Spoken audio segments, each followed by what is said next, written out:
നമസ്കാരം. മാർക്കറ്റ് മെട്രിക്സിന്റെ പുതിയൊരു എപ്പിസോഡിലേക്ക് സ്വാഗതം. ഇന്ന് നമ്മൾ ചർച്ച ചെയ്യുന്നത് മുത്തൂറ്റ് ഫിനാൻസ് എന്ന NBFCയുടെ സെപ്റ്റംബർ 30 അവസാനിച്ച ക്വാർട്ടർ റിസൾട്ടുകളെ കുറിച്ചാണ്.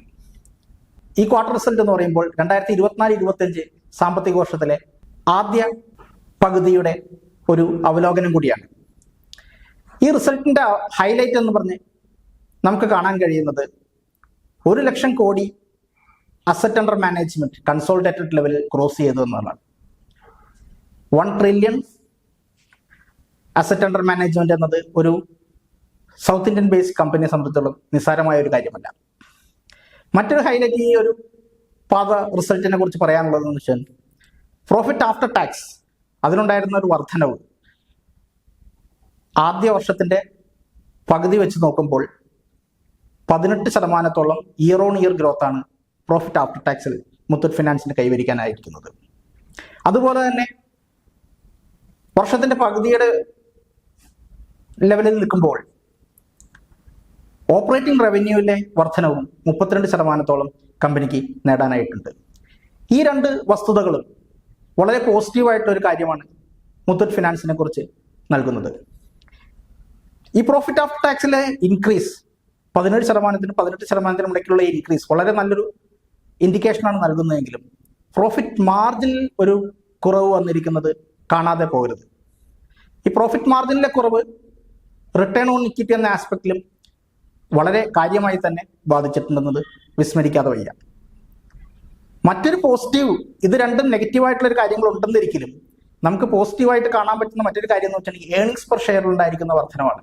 ഈ ഏർണിങ്സ് പെർ ഷെയറിൽ ഈ ആദ്യ പകുതിയിൽ ഉണ്ടായിരിക്കുന്ന ഏർണിങ്സ് പെർ ഷെയർ വർധനവ് അടുത്ത 2 പാദങ്ങളിലും തുടരുമെന്നതും 2024-25 സാമ്പത്തിക വർഷത്തിൽ വളരെ മികച്ചൊരു ഏർണിങ്സ് പെർ ഷെയറിലേക്ക് ഈ കമ്പനി മുന്നേറാൻ സാധിക്കുമെന്നതും നമുക്ക് പ്രതീക്ഷിക്കാവുന്നതാണ്.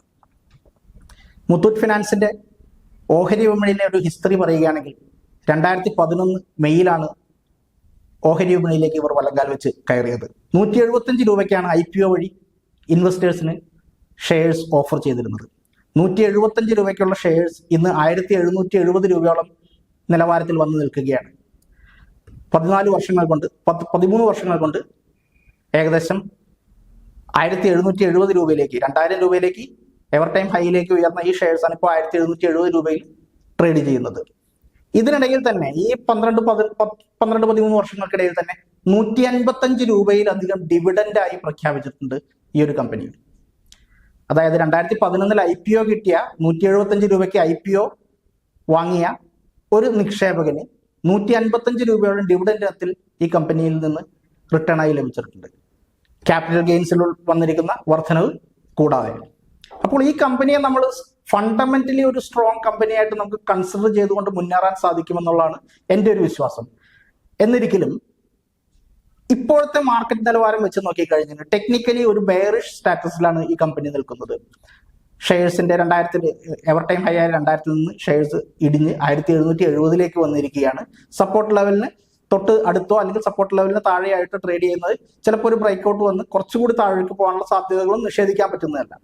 ടെക്നിക്കലി ചെറിയൊരു ബെയറിഷ്നെസ് ഈ ഒരു സ്റ്റോക്കിൽ ഫീൽ ചെയ്യുന്നുണ്ടെങ്കിലും ഫണ്ടമെന്റൽസ് എല്ലാം വെച്ച് സ്ട്രോങ് ആയിട്ടുള്ള മുത്തൂറ്റ് ഫിനാൻസിന്റെ ഓഹരികൾ തീർച്ചയായും ഒരു ദീർഘകാല നിക്ഷേപത്തിന് പറ്റിയ അല്ലെങ്കിൽ അതിൽ കൺസിഡർ ചെയ്യാൻ പറ്റിയ ഒരു ഓഹരിയായി കണക്കാക്കാവുന്നതാണെന്ന് തന്നെ നമുക്ക് കരുതാം.